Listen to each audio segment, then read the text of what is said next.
उत्तर प्रदेश में त्रिस्तरीय पंचायत चुनाव के आयोजन को लेकर इलाहाबाद हाई कोर्ट में होने वाली सुनवाई अब एक निर्णायक मोड़ पर पहुंच गई है। वर्तमान में राज्य के ग्रामीण क्षेत्रों में राजनीति हलचल तेज है, क्योंकि ग्राम प्रधानों का 5 साल का कार्यकाल 26 मई को समाप्त होने वाला है। कानूनी विशेषज्ञों और स्थानीय प्रतिनिधियों की नजरें 30 अप्रैल की तारीख पर टिकी हैं, जिससे कोर्ट ने सुनवाई के लिए मुकर किया है। इससे पहले चुनाव कराने की मांग को लेकर दायर की गई विभिन्न याचिकाओं, जिनमें अधिवक्ता मोहम्मद इश्तियाक, इम्तियाज हुसैन और सत्येंद्र सिंह यादव की याचिकाएं शामिल हैं, उन्हें न्यायालय के साथ जोड़ दिया गया है ताकि मामले का समग्र रूप से विचार किया जा सके। मामले की गंभीरता का अंदाजा इस बात से लगाया जा सकता है कि पिछली 5 तारीखों पर सुनवाई किसी न किसी कारणवश टलती रही है, जिससे उम्मीदवारों और ग्रामीणों के बीच असमंजस की स्थिति बनी हुई है। कोर्ट की पिछली टिप्पणियों में इस बात पर भी सवाल उठाए गए थे, क्या चुनाव पूर्व की जरूरी प्रक्रियाएं हैं जिससे मतदाता सूची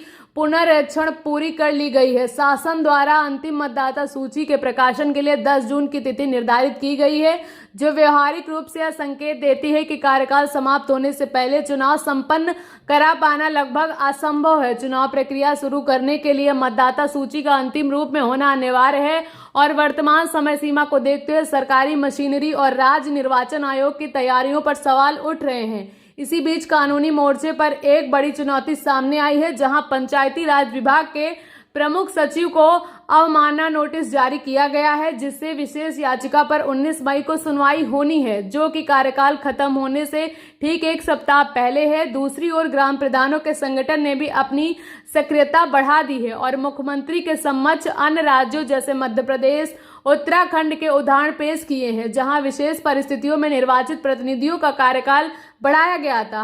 हालांकि संवैधानिक बाध्यताओं और अदालती रुख को देखते हुए यह अभी भी स्पष्ट नहीं है कि उत्तर प्रदेश में प्रशासन की कमान प्रशासकों के हाथ में ही जाएगी या पुराने प्रतिनिधियों को ही विस्तार मिलेगा। फिलहाल 30 अप्रैल में होने वाली अदालती कार्रवाई या तय करने में सबसे महत्वपूर्ण भूमिका निभाएगी उत्तर प्रदेश के गांवों की सरकार का भविष्य क्या होगा।